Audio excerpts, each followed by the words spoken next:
Los que recuerdan el video ese que donde explico que hay 4 tipos de ciudadanos, o sea, de humanos, uno no modificado y 3 modificaciones. Eh, Grosso modo, estas modificaciones, esto es por arribita, por arribita, por arribita, por arribita. El uno es el humano original, que es un humano recolector, que es un humano que no tiene capacidades industriales, no tiene capacidades de diseño, no tiene capacidades de pensamiento fractal, no tiene capacidades de pensamiento atemporal tampoco, no tiene clúster filosófico en el cerebro, o sea, es muy cercano a lo que es el humano original. Y nadie que esté en una categoría u otra tiene ninguna diferencia, ni uno es mejor que otro. Simplemente es que hay gente que dice, no, pero cuando yo cuento esto, yo no puedo calificar ningún humano porque para eso el estudio tendría que ser más exhaustivo que verte la cara y decirte a qué grupo humano tú perteneces. Pero bueno, lo que quiero decir es que no es malo ser de clase uno ni de clase 3 ni de clase nada.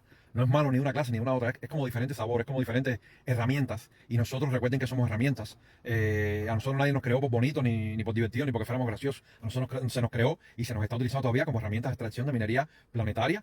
Y este no es el primer planeta donde hemos estado. Y hemos dejado atrás otros planetas. Incluso hemos sido testigos de la destrucción de planetas en nuestro sistema solar. Si en nuestro sistema solar, a la vista de nosotros, hay un planeta que lo hicieron, lo desintegraron por completo después que lo explotaron. De hecho, hay otros planetas que cuando los humanos lleguen ahí, los humanos digo de esta generación, los de la generación anteriores que han extinto varias veces, eso sí ya visitaron, hicieron de todo. De hecho, esos salieron de la Tierra porque se fueron escapando de aquí de la industria minera esta, para ser personas más elevadas, que es a lo que deberían aspirar todos los seres vivos de este universo. Pero bueno, hay toda una maquinaria súper fuerte, millones de veces elevada a la 10 más potente que los cerebros de nosotros, tratándonos de contener para que no evolucionemos. Bueno, entonces lo que iba a decir es que estos 4 tipos de humanos normalmente fueron diseñados con una razón.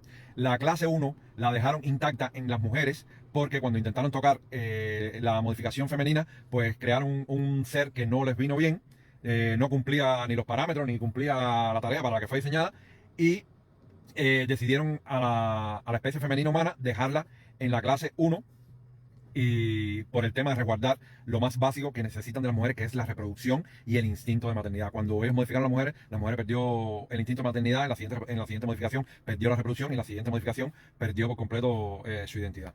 En fin, el hombre no, porque el hombre, estas modificaciones fueron hechas para el hombre, específicamente para el hombre, llevan unas cargas hormonales paralelas a las modificaciones genéticas, y entonces precisamente ellos cogieron al hombre al tener un sistema biológico más fuerte que el de la mujer como extractor de minerales. Entonces, bueno, la clase 1 se cataloga como recolectores.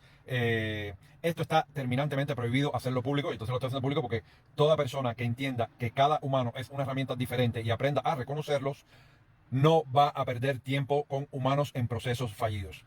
Grosso modo, déjame explicar qué es perder el tiempo con un humano en un proceso fallido. Yo tengo una novia clase 1 y sé que esa novia va a tener unos parámetros que va a depender de mí completamente, no va a ser mi compañera, y yo voy a tener que esclavizar mi vida para mantenerla a ella porque ella tiene un tipo de incapacidad de ser productiva en esta sociedad. Como digo mi novia, digo una chica que se le aparezca un tipo en su casa, que ese tipo no trabaja, que se le tira en el sofá, que le dice cómprame esto y cómprame aquello, no encuentro trabajo porque me falta ropa, cómprame ropa, no encuentro un negocio porque me falta encadenador, cómprame encadenador. Eso es un ser clase 1. Una de las características de los seres clase 1, de las 2 características principales de los seres clase 1, son miles de características. Por aquí tengo, a ver, déjame mostrar una cosita. Un momentito, dame un tiempito. Está por aquí, yo estoy aquí buscando en mis libreticas de mis apunticos. Caramba. Bueno, por aquí yo tengo, mira, aquí ven, aquí, estoy montando así de qué manera. Entonces, miren la cantidad, a ver, carajo. Ya me protestaron ahí, ya tiene el teléfono horizontal. Miren la cantidad de parámetros. Primera lista, son cientos de listas, ¿ves? Son parámetros que vas, ¿ves? Parámetros, que cada persona tiene su parámetro.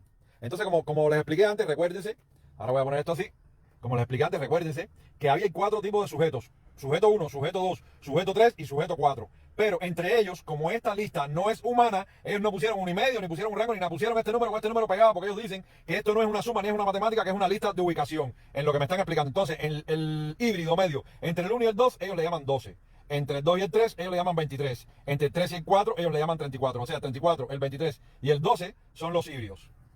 No es tan difícil de entender una vez que le tomas la lógica. En fin, mayormente el sujeto clase 1 tiene una cosa que se llama recursos ajenos limitados. El sujeto clase 1, al no ser productivo ni tener mentalidad fractal atemporal, no puede dedicarse a trabajos, por ejemplo, monótonos, porque no tiene abstracción mental. Para tú estar en un trabajo monótono, en una factoría, poniendo un hilo de aquí a ahí, un hilo de aquí a ahí, 8 horas, necesitas un estado de abstracción mental que la clase 1 no tiene. Por lo tanto, la clase 1 no es estable en trabajos monótonos y es imposible ser usada en trabajos creativos, ya digo, de ingeniería, de de reparaciones, de construcciones, mucho menos de planificaciones. ¿Entienden en lo que es el clase 1? Entonces, el clase 1, que es el humano original, y la mujer, la mayoría son clase 1, cuando tú lo identificas o la identificas, sabes que ese es un tipo de humano que tiene una aplicación natural que se llama recursos ajenos limitados, que esa aplicación está ligada a la recolección, porque estas especies en un principio eran recolectoras, y entonces esto es lo que lleva a que estas especies les guste todo el tiempo o conseguir cosas o que les regalen cosas, y ese es el sentido de su vida. Por lo tanto, estas especies son las que dicen: yo soy una persona de valor. ¿A mí qué me ofrecen? ¿A mí qué me ofrecen? Bueno, esos son gente clase 1, ¿entiende? Que tienen recursos ajenos limitados. A partir de la clase 2 en adelante, cuando una de estas especies empieza a vivir en un entorno de recursos ajenos limitados, no dura una semana que se sienta mal. Es ese familiar que tú trajiste de Cuba, que trajiste dos hermanos y los dos se tiraron a un sofá de televisión, y uno a los 24 horas ya está dando vueltas por el barrio buscando trabajar hasta que encontró trabajo, y a los 3 días te digo: me voy de la casa porque encontré trabajo y encontré una renta y voy a hacer mi vida. Te agradezco muchísimo lo que me has ayudado. Ese es de clase 2 en adelante. Ahora está el clase 1, que se queda 3 años en el sofá viendo televisión con 20 años y te dice: no encuentro trabajo, no encuentro trabajo, no encuentro trabajo, porque el clase 1 tiene una cosa que es buena para ellos, malo para el resto de la sociedad, que se llama recursos ajenos limitados, que es la aplicación base de la recolección.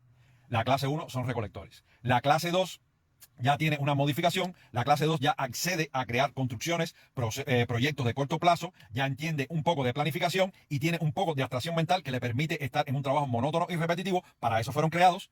En fábrica, en trabajos que no hay que usar la cabeza, vamos. La clase 3 ya es una clase más modificada todavía, que permite un tipo de complicación del pensamiento fractal que les permite a ellos hacer planificaciones atemporales hacia adelante y hacia atrás. Sí, el pasado se planifica. El pasado se planifica. Mira, para una carrera de $3 en XL, no, chicos, no, por favor.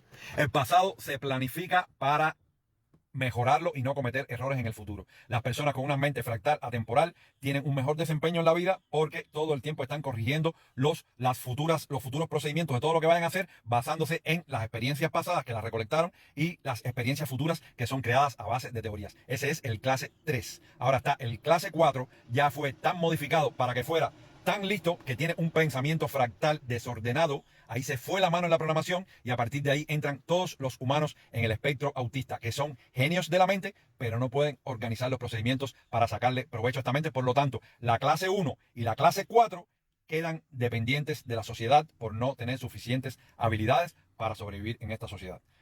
Ay, este video es una locura. Una cosa, ¿recuerdan cuando en Cuba, en Playa Girón, pum, pum, la bomba, ay, el victimismo, ay, el ataque americano y todo eso? ¿Recuerdan cuando enterraron las víctimas en el cementerio?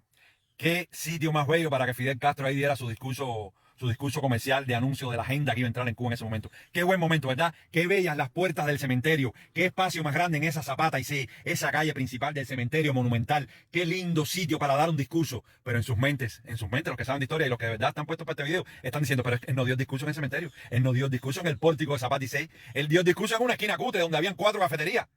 En una esquina que se llamaba 12 y 23. ¿Por qué algo tan gigantesco como el discurso de anuncio de la nueva agenda que iba a tomar el poder sobre Cuba? Pero claro, era un discurso comercial para que los cubanos lo apoyaran ciegamente, en vez de darla en el momento del entierro de las víctimas, porque el discurso fue alegórico al entierro de las víctimas de Playa Girón, de la guerra que el mismo Fidel Castro armó dentro de Cuba, donde los americanos no asistieron. Pero bueno, discúltamelo, que esas pruebas van para otro video. ¿Ustedes se acuerdan del pórtico ese de Zapata y sé que bello ahí? Pero él no dio discurso ahí. Toda la gente, todo el entierro, todos los militares, toda la seguridad y toda la parafernalia fue movida a una esquina que se llamaba 2 y 23. Podía haberla movido a 10 y 23, podía haberla movido a 10 y 23, donde estaban los tencenes, donde habían grandes espacios, pero no, la movió donde estaban las 4 cafeterías cutres y la florería del cementerio 2 y 23. ¿Por qué se le dio la orden a Fidel Castro que diera el discurso de introducción de la agenda en 12 y 23? Porque el 90% del diseño de la población cubana es 12 y 23. Acuérdense la lista que les enseñé. Se la voy a volver a enseñar porque esto es un poco difícil. Recuerden que hay 4 tipos: 1, 2, 3 y 4. Y los híbridos entre ellos son 12, 23 y 34. El discurso se dio en 12 y 23. Gracias.